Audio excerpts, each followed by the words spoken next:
오늘도 주의 말씀 앞에 기도회로 모이신 여러분께 하나님께로부터 한량없는 위로가 있으시기를 바랍니다. 사람은 무엇으로 사는가라는 소설을 읽어보신 적이 있으실지 모르겠습니다.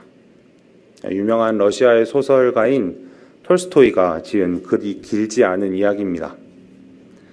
그 소설을 통해서 작가가 교훈하는 바에 따르면 사람의 마음에는 사랑이 있고 하나님께서는 사람에게 스스로의 필요를 알 수 없도록 하셨으니 사람은 자신의 마음에 있는 그 사랑을 가지고 스스로가 아니라 다른 사람의 필요를 채워줌으로 산다는 것이 그 소설의 핵심 내용입니다. 얼핏 들어보면 이 말은 일리가 있어 보이기도 하고, 또한 사람은 돈으로 산다거나 아니면 건강으로 혹은 명예로 산다고 하는 것보다 훨씬 더 고상하여 정답스럽게 여겨지기도 합니다. 게다가 이 말은 실로 성경적이기도 해 보입니다. 소위 이웃사랑을 말한다고 여겨지니 말입니다. 헌데 톨스토이의 이 말이 그닥 성경적이지 않다는 것을 세상도 어렴풋이나마 알고 있는 듯합니다. 톨스토이가 방금 말씀드린 그 소설에 대한 간략한 평가를 찾아보다 보면 다음과 같은 말을 곧잘 만날 수 있기 때문이죠.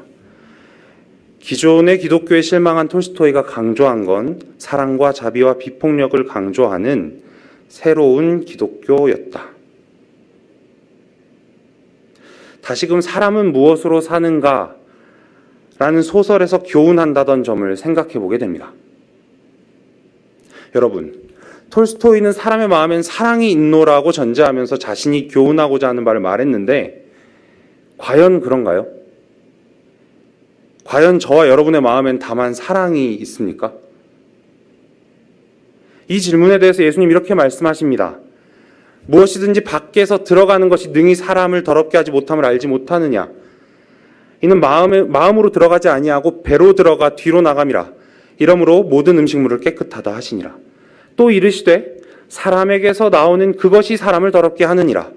속에서 곧 사람의 마음에서 나오는 것은 악한 생각, 곧 음란과 도둑질과 살인과 간음과 탐욕과 악독과 속임과 음탕과 질투와 비방과 교만과 우매함이니 이 모든 악한 것이 다 속에서 나와서 사람을 더럽게 하느니라. 그렇습니다. 이처럼 하나님께서 사람의 마음에 내리시는 평가는 전혀 긍정적이지 않습니다. 전제부터가 이다지도 다르기 때문에 우리는 사람은 무엇으로 사는가라는 질문에 대한 톨스토이의 답을 성경적이라 말할 수 없습니다. 그렇다면 성경은 이 질문에 뭐라고 답하는지를 찾아봐야겠습니다. 과연 사람은 무엇으로 사나요? 오늘 본문인 시편 44편은 사람으로 살게 하는 것이 아닌 것들과의 대비를 통해서 이 질문에 대한 성경의 답을 더욱 부각시켜서 교훈해 줍니다. 본문에 따르면 사람은 번영이나 부유함이라 말할 수 있는 소위 이 땅에서의 형통함으로 사는 게 아닙니다. 1절에서 3절의 말씀을 보시면 시를 지은 저자의 조상들이 자신의 후손들에게 전해준 내용이 등장을 합니다. 그 내용은 1절에 따르면 주께서 우리 조상들의 날, 곧 옛날에 행하신 일입니다. 그 일이라는 건 대표적으로는 그의 백성된 자들로 하여금 애굽으로부터 나오도록 하시고 인도하셔서 가나안 땅을 정복하게 하셨던 역사를 말합니다. 구체적으로 2절의 말씀과 같이 표현이 되는데 주의 손으로 뭇 백성, 여기서 얘기하는 뭇 백성이란 가나안에 거주하고 있던 원주민들을 가리키죠. 그 자들을, 그 같은 뭇 백성을 내쫓으시고 저자의 조상들은 그 땅에 뿌리 박게 하시고 다른 민족들은 고달프게 하시고 저자의 조상들은 번성하게 하셨다라는 내용입니다. 이런 일을 하나님이 하셨다는 겁니다. 정복해 하셨을 뿐만 아니라 거기에 나라를 세우도록 하시고 그 나라를 강대하게 하셨습니다. 그야말로 나무가 땅에 뿌리를 깊이 내린 모습에 비견할 만합니다. 그 내용의 가시적인 결과로 보자면 조상들이 이 땅에서 형통함을 후손들에게 전해주며 우리는 이로써 살았다라고 말하는 것만 같습니다. 헌데 3절을 한번 같이 읽어보시겠습니다. 3절 말씀입니다. 그들이 자기 칼로 땅을 얻어 차지함이 아니요 그들의 팔이 그들을 구원함도 아니라 오직 주의 오른손과 주의 팔과 주의 얼굴의 빛으로 하셨으니 주께서 그들을 기뻐하신 까닭이니이다. 그렇습니다. 저자의 조상들이 전해준 내용은 후손들로 하여금 다만 가시적인 부유함이나 번영 아니면 안정 등의 눈길을 두게 하는데 머물지 않았습니다. 거기서 한 걸음 더 나아가서 땅을 얻게 하시고 오른손 그리고 팔 그리고 얼굴 빛으로 구원을 베푸신 주 되신 하나님께 초점을 맞추도록 했던 겁니다. 여기서 하나님께서 사실은 가지고 계시지 않은 것들이 등장을 하죠. 오른손이나 팔 아니면 얼굴빛이라는 표현은 우리 편에서 하나님의 임재, 다른 말로 하나님께서 현존하심을 이해할 때 우리 편에서 우리의 언어로 표현하는 표현들로 소위 신인동역론적인 표현이라고 할 수 있습니다. 그럼에도 불구하고 이 내용들에 대해서 초대교회의 신앙의 선배인 어거스틴이나 키프리안을 비롯한 교부들의 도움을 좀 받아보자면 하나님의 오른손은 하나님의 능력을 가리키고 그의 팔은 이사야 53장 1절에 의거해서 아들이신 제2위격 성자 하나님을 가리키며 그의 얼굴빛은 하나님의 현존을 생각나도록 하는 일련의 표적들을 의미한다라고 합니다. 그리고 이 같은 하나님의 현존으로 인한 구원과 형통함에는 더욱 근본적인 원인이 있다라고 이야기되어지는데 바로 3절의 마지막에 등장하는 표현입니다. 주께서 그들을 기뻐하신 까닭이니이다 라는 말입니다. 그렇습니다. 하나님의 기뻐하심. 저자의 조상들은 자신의 후손들에게 자기들이 바로 이 하나님의 기뻐하심으로 인해서 살았다라고 교육했던 것이고 교육을 받은 저자 역시 그 점이 핵심이라는 걸 잘 알고 있었던 겁니다. 이같이 우리에게서 이유를 찾을 수 없는 하나님의 기뻐하심에 대해서 모세를 통해서 이미 신명기에 그 내용이 게시된 바 있습니다. 신명기 7장으로 잠시 가보시겠습니다. 신명기 7장 7절에서 8절 말씀입니다.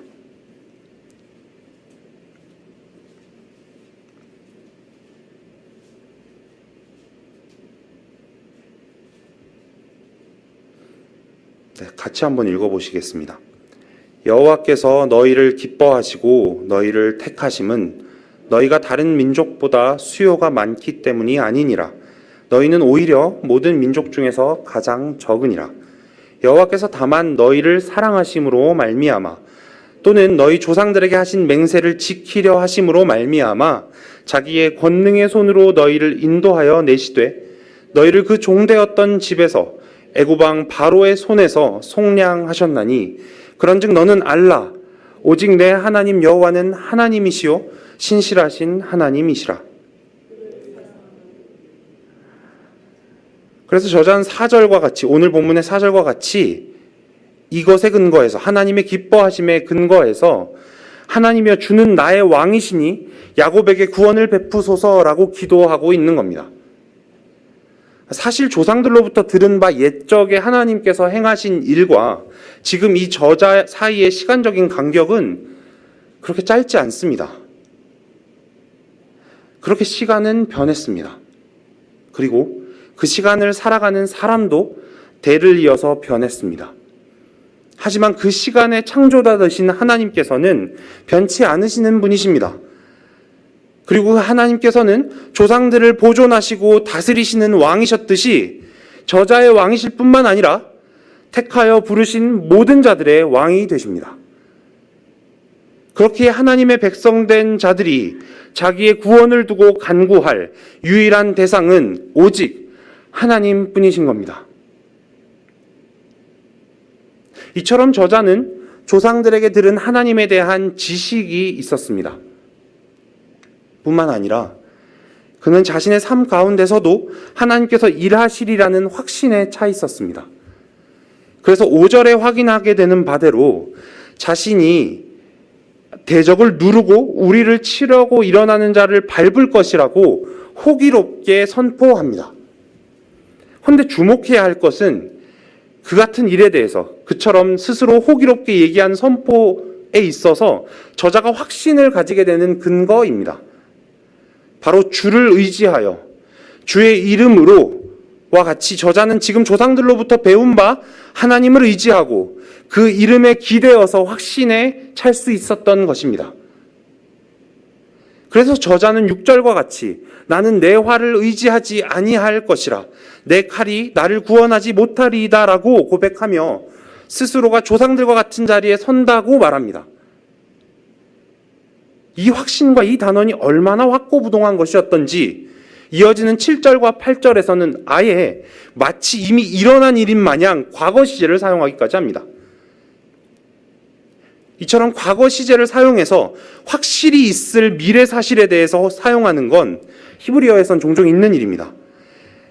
관련해서 대표적인 예를 하나 들어보자면 시편 22편에 가면 예수 그리스도께서 순환당하실 때 일들에 대한 구체적인 예언이 제시되어져 있습니다. 그 구절들에 보면 아직 일어나지 않은 예수 그리스도의 십자가 순환을 예언하면서 악한 무리가 나를 둘러 내 수족을 찔렀다 라고 과거 시제를 사용하고 있는 걸 보게 됩니다. 그리고 로마 군인들이 예수님의 옷을 나눌 것에 대해서도 내 겉옷을 나눴다라고 되어 있습니다. 하지만 시제상으로는 이처럼 과거일지라도 확신을 담아 과거로 표현한 것이고 사실은 미래에 있을 일을 말하려고 하는 겁니다. 미래에 확실히 있을 것이란 얘기가 되는 거죠. 이와 마찬가지로 똑같은 용법으로 본문의 7, 8절은 앞선 5, 6절과 함께 하나님의 주권을 인정하며 그분의 왕되심을 인정하는, 그래서 그 하나님께 구원을 베풀어 달라고 간구하는 자들이 스스로의 삶에서 하나님께서 일하실 것을 확신하고 있음을 보여주는 구절인 겁니다. 이렇게 저자를 비롯한 무리는 하나님을 자랑하며 하나님의 이름에 영원히 감사할 것을 기대하고 있었습니다. 그런데 이러한 기대가 실현되기 불가능하다고 여겨질 만한 상황이 그들을 기다리고 있었습니다.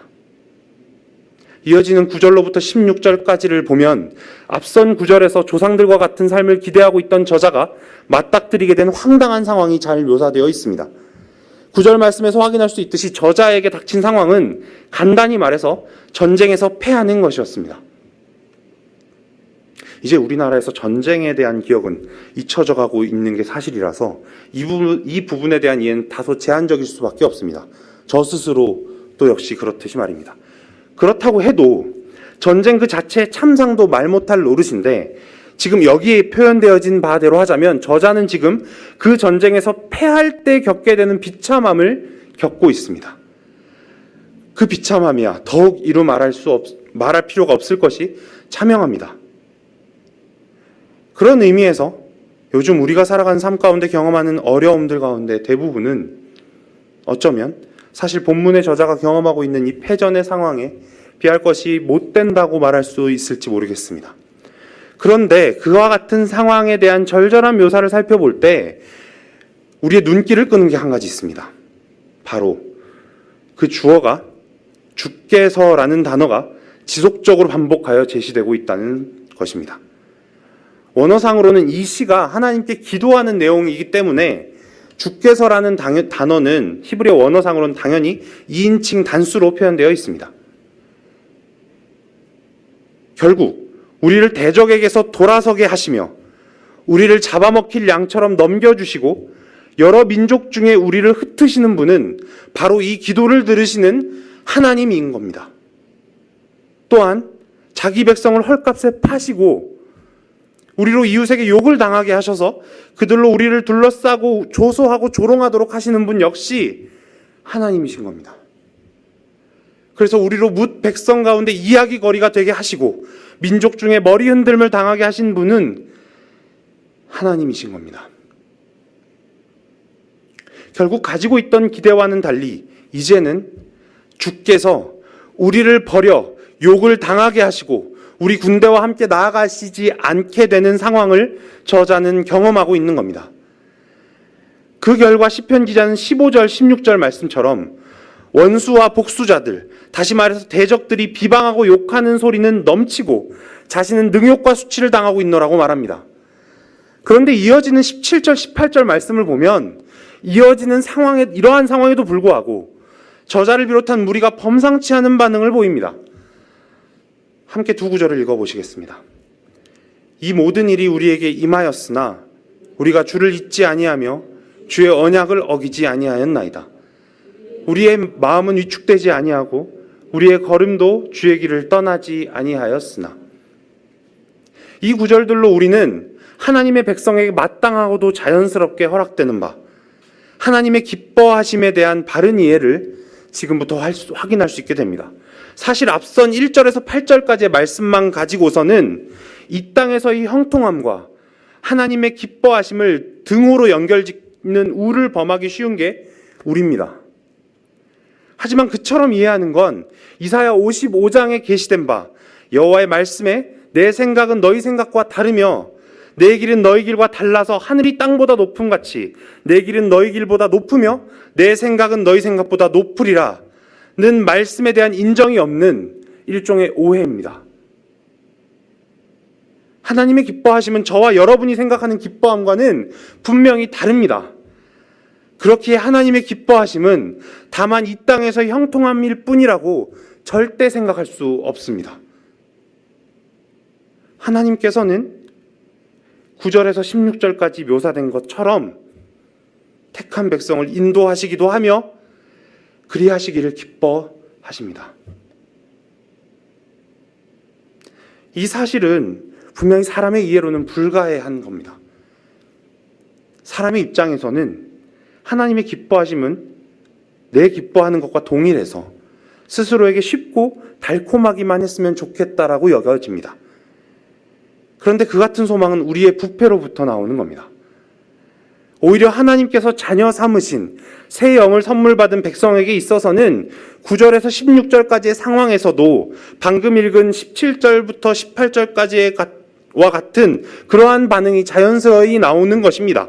왜냐하면 상반된 그 상황은 조상이 겪었던 그 상황과 지금 이 저자가 겪고 있는 이 상황의 상반됨은 하나님의 기뻐하심 가운데 있는지 여부와 직결해서 생각할 수 없기 때문입니다. 조상이 형통했다고 해서 하나님의 기뻐하심 가운데 있고 지금 저자는 패전하였으니 하나님의 기뻐하심 가운데 있지 않은 것이다 라고 이야기할 수 없다라는 겁니다. 그리고 이러한 하나님의 백성이 나타내는 믿음의 행동 앞에 19절의 말씀과 같이 주께서는 마치 진정으로 상황의 변화와 하나님의 기뻐하심이 관계가 없다는 걸 두 눈을 똑똑히 알려주시기라도 하려는 것처럼 전혀 상황을 호전시켜 주시지 않습니다. 그리고 그런 막다른 골목에서 저자는 어째서 자신이 주의 이름을 잊어버리거나 이방신을 향해서 손을 펴거나 하지 않았었는지에 대한 이유를 말합니다. 주께서는 마음의 비밀을 아시기 때문이라는 거죠. 이것은 다만 하나님께서 사람의 마음을 다 들여다보심으로 비롯된 두려움으로 통제를 받는다라는 의미 그 이상입니다. 하나님의 백성은 하나님께서 자신의 마음을 들여다보시기 때문에 그분을 흡족해 해드리고자 하는 마음이 더욱 간절하기 마련인 겁니다. 이처럼 하나님의 불가해하신 그 기뻐하심 가운데 사는 백성들의 삶을 두고 저자는 22절과 같이 탄원합니다. 우리가 종일 주를 위하여 죽임을 당하게 되며 도살할 양같이 여김을 받았나이다. 저자와 그 무리는 핍박을 당하고 있었는데 이런 고난을 교회도 당한다면서 바울은 이 구절을 로마서 8장에서 인용합니다. 이와 같은 지경에서 저자는 앞서 밝혔던 대로 여전히 오직 하나님께만 간구합니다. 함께 23절에서 26절까지의 말씀에 기록된 저자의 기도를 보실 때 기억하셔야 할 점은 가장 먼저 저자가 하나님께 질문하는 내용은 비유적인 표현이라는 겁니다. 우리는 시편 121편에 여호와께서 너를 실족하게 하지 아니하시며 너를 지키시는 이가 졸지 아니하시리로다. 이스라엘을 지키시는 이는 졸지도 아니하시며 주무시지도 아니하시리로다 라고 기록된 것을 기억하는 가운데 여기 본문에서 어찌하여 주무시나이까? 라고 질문하는 것이 주무시는 것처럼 간구에 침묵하시는 것을 경험하는 저자의 탄원 섞인 말이라는 걸, 그 비유라는 것을 알게 됩니다. 동시에 주의 얼굴을 가리신다라는 표현이라든지 우리의 고난과 압제를 잊으시나이까 하는 그런 질문 역시 같은 종류의 비유인 거죠. 그런 가운데 온 전인이 그야말로 비참한 상황 가운데 내몰렸음을 저자는 스스로 자각하고 하나님께 아뢰면서 구원을 간구합니다. 그런데 마지막 구절에서 저자가 구원해 주실 것을 간구하는 근거로 내세우는 것이 다시금 우리의 눈을 사로잡습니다. 왜냐하면 우리 인간은 곧잘 그 같은 근거의 자리에 앞서 살펴본 17절에서 18절과 같은 내용, 그래서 자신이 잘한 것 같은 것을 내세우려 들기 때문입니다. 하지만 저자는 하나님께서 자신들을 구원해 주실 것에 대한 간청의 근거로 오직 하나님의 인자하심만을 내겁니다. 그것은 3절에 등장한 바 하나님의 기뻐하심과 일맥상통한 표현입니다. 이 시편에 따르면 저자는 하나님의 기뻐하심, 하나님의 인자하심으로 사람이 살게 되는 것이라고 말하고 있다는 걸 보게 됩니다.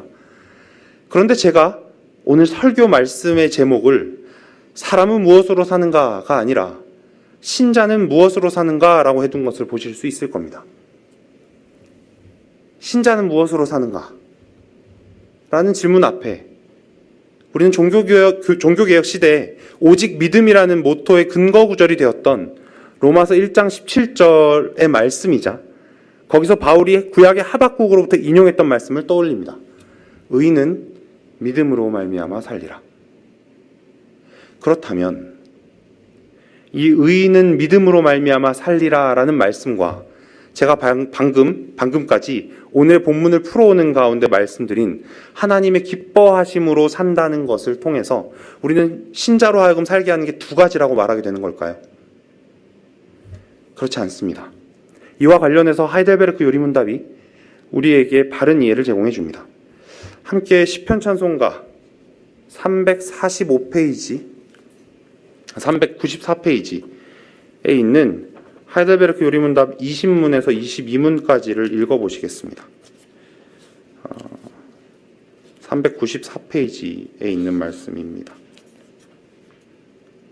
제가 질문할 때 함께 답을 읽어보시겠습니다. 20문입니다. 그러면 아담 안에서 모든 사람이 멸망한 것처럼 그리스도를 통하여 모든 사람이 구원을 받습니까? 아닙니다. 참된 믿음으로 그리스도에게 연합되어 그의 모든 은덕을 받아들이는 사람들만 구원을 받습니다. 참된 믿음이란 무엇입니까? 참된 믿음은 하나님께서 그의 말씀에서 우리에게 계시하신 모든 것이 진리라고 여기는 확실한 지식이며 동시에 성령께서 복음으로써 내 마음속에 일으키신 굳은 신뢰입니다.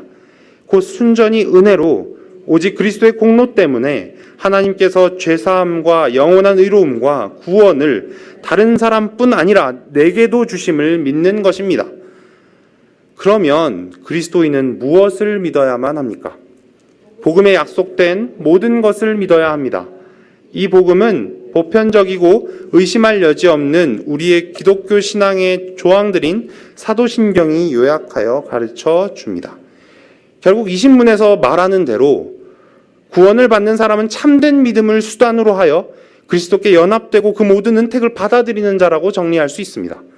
그렇기에 의인은 믿음으로 말미암아 살리라라고 할 때 그 믿음이라는 건 방금 읽은 문답 가운데 참된 믿음이라고 할 수 있는 것이죠. 그리고 그 믿음은 21문에 보면 하나님께서 말씀에 계시한 것은 모두 진리라고 여기게 되는 확실한 지식, 그리고 성령께서 마음 가운데 일으키시는 굳은 신뢰로 이루어져 있다라고 정리되어 있습니다. 그리고 그 믿음의 내용인 복음이 아주 간략하게 한 문장으로 21문답의 답 내용 중 마지막 문장에 제시되어 있죠. 곧 순전히 은혜로 오직 그리스도의 공로 때문에 하나님께서 죄사함과 영원한 의로움과 구원을 다른 사람뿐 아니라 내게도 주심을 믿는 것이다 라고 말입니다. 그런 가운데 22문에서 그리스도인이 믿어야 하는 것이 무엇인지에 대해서 다시금 질문을 하는데, 복음에 약속된 모든 것이라고 하면서 그 요약이 다름 아니라 우리가 매번 예배 시간에 외우는 사도신경에 잘 제시되어 있노라고 답합니다. 결국 의인은 믿음으로 말미암아 살리라는 말씀에서 그 믿음은 내용이 있으며 그 요약이 사도신경에 잘 제시되어 있다고 할 수 있다는 것이죠. 이때 사도신경의 첫 항목인 전능하사 천지를 만드신 하나님 아버지를 내가 믿사오며에 대한 문답 내용은 바로 의인은 믿음으로 말미암아 산다라고 할 때 그 믿음의 내용으로 제시되는 사도신경의 첫 번째 항목이 다름 아니라 하나님의 기뻐하심이라는 이해를 하도록 해줍니다. 함께 26문부터 하이델베르크 요리문답 26문부터 28문까지를 함께 읽어보시겠습니다.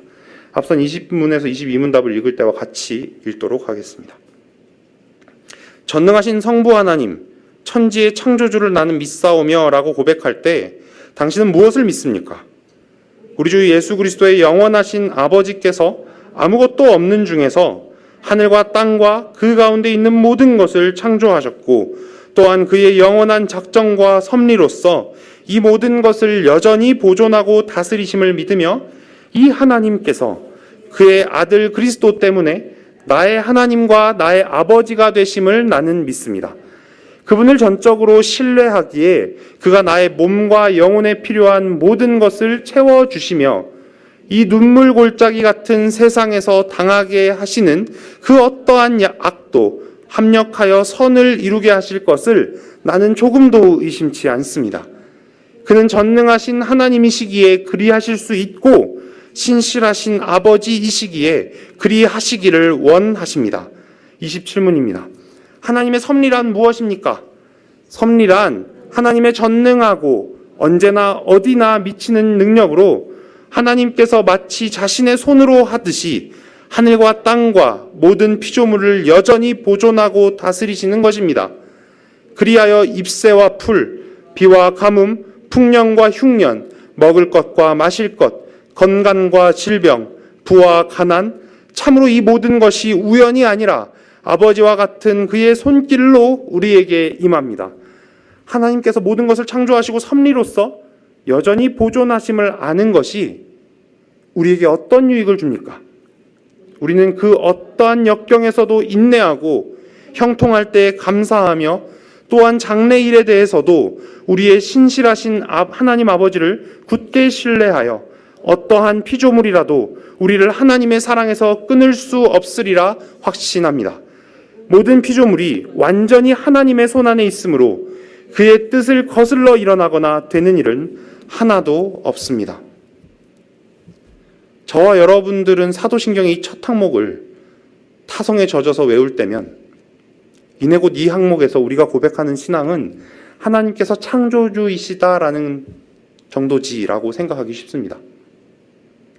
그런데 26문답을 독일어나 라틴어 원어로 읽었을 때 답의 긴 문장, 26문답의 답이 길지 않습니까? 그 답의 긴 문장에서 우리가 잊어서는 안 되는 주된 문장은 바로 이겁니다.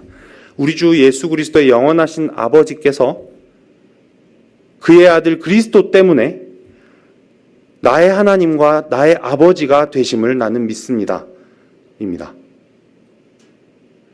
이 주문장에서 예수 그리스도의 영원하신 아버지에 대한 묘사로 더해져 있는 표현이 바로 아무것도 없는 중에 하늘과 땅과 그 가운데 모든 것을 창조하셨다는 것과 그의 영원하신 작정과 섭리로서 이 모든 것을 여전히 보존하고 다스리신다는 것입니다. 이건 부연이란 말입니다. 주 문장은 우리 주 예수 그리스도의 영원하신 아버지께서 그 예수 그리스도 때문에 내 하나님과 내 아버지가 되신다는 걸 믿는다는 게 사도신경 첫 항목의 신앙 고백 내용입니다. 그리고 사도신경의 첫 항목을 고백하는 가운데 우리는 또한 앞서 말한 것 같은 그 하나님께서 내 영육의 모든 필요를 채워주실 뿐만 아니라 이 눈물 골짜기 같은 세상에서 당하게 하시는 어떤 악도 합력하여 선을 이루게 하시리라고 신앙한다고 문답은 우리를 교훈합니다. 그리고 26문답의 마지막 문장에 보면 하나님께서는 그렇게 일하시기에 능력이 충분하시며 그리하시기를 원하신다고 되어 있습니다. 여기서 마지막 표현인 신실한 아버지이시기에 그리하시기를 원하십니다 라는 문장을 단어로 바꾸면 하나님의 기뻐하심입니다. 그리고 이어지는 27문에서 앞선 26문답에서 등장한 하나님의 섭리라는 단어에 대해서 하나님의 전능하고 어디에 언제 어디서나 미치는 능력으로 하늘과 땅과 모든 피조물을 여전히 보존하고 다스리시는 것을 말한다라고 정리하고서 28문답의 섭리교리의 유익에 대해 설명합니다. 이 섭리를 아는 게 어떤 유익을 주는지를 설명하는데 크게 세 가지로 나누어 설명하는 걸 보게 됩니다. 역경에서는 인내하고 형통할 땐 감사하게 합니다. 여기에서 그치지 않고 아직 이르지 않은 미래에 대해서는 모든 피조계가 완전히 하나님의 뜻과 섭리 안에 있으므로 그 어떤 피조물도 하나님의 사랑에서 우리를 끊을 수 없으리란 확신을 갖는다 말합니다. 우리는 오늘 본문에서 조상들의 증언으로부터 형통할 때 감사하는 걸 보았습니다. 그리고 조상들과 다른 현실을 대면한 저자와 그 무리가 인내하는 걸 보았습니다. 그리고 본문 22절을 인용하는 바울을 통해서 성령 하나님께서는 저와 여러분을 비롯한 신자들에게 하나님의 사랑에서 끊을 수 없다는 확신을 갖도록 하십니다. 오늘 말씀의 결론으로 바로 그 인용이 담긴 로마서 8장 31절에서 39절의 말씀을 찾아가 읽어보도록 하겠습니다.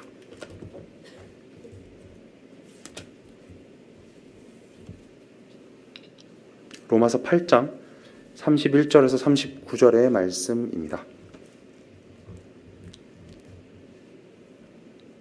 교독을 하도록 하겠습니다. 그런즉 이 일에 대하여 우리가 무슨 말하리요? 만일 하나님이 우리를 위하시면 누가 우리를 대적하리요? 자기 아들을 아끼지 아니하시고 우리 모든 사람을 위하여 내주신 이가 어찌 그의 아들과 함께 모든 것을 우리에게 주시지 않게 하여 누가 능히 하나님께서 택하신 자들을 고발하리요? 의롭다 하신 이는 하나님이시니 누가 정죄하리요? 죽으실 뿐 아니라 다시 살아나신 이는 그리스도 예수시니 그는 하나님 우편에 계신 자요 우리를 위하여 간구하시는 자시니라. 누가 우리를 그리스도의 사랑에서 끊으리요? 환난이나 공고나 박해나 기근이나 적신이나 위험이나 칼이랴. 기록된 바 우리가 종일 주를 위하여 죽임을 당하게 되며 도살당할 양같이 여김을 받았나이다 함과 같으니라. 그러나 이 모든 일에 우리를 사랑하시는 이로 말미암아 우리가 넉넉히 이기느니라. 내가 확신하노니 사망이나 생명이나 천사들이나 권세자들이나 현재일이나 장래일이나 능력 함께 읽으시겠습니다. 높음이나 깊음이나 다른 어떤 피조물이라도 우리를 우리 주 그리스도 예수 안에 있는 하나님의 사랑에서 끊을 수 없으리라.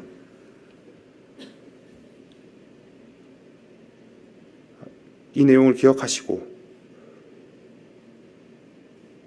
요리문답에서 얘기되었던 바대로 이 눈물 골짜기 같은 세상에서 당하는 그 모든 일들 가운데에서